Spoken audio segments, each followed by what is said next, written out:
that includes it includes how we in America are using oil and water and food and so on, in addition to how Egyptians themselves are.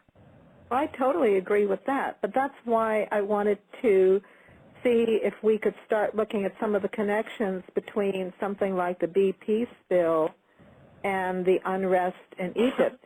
Yeah, granted, there are specifics to Egypt, and there are certainly specifics to tyrants in general, but there is the reality that people are not getting food. And even if you say that it's a distribution system, Jim, don't you think a connection could be made between the fact that we have such a large population there that has taken over agricultural land, so that, in fact, you do need these complicated distribution systems for food rather than growing something in your backyard or having a farmer come into the city and sell things at a local market?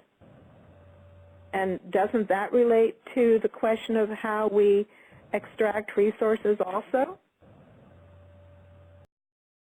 Well, in a sense, yes.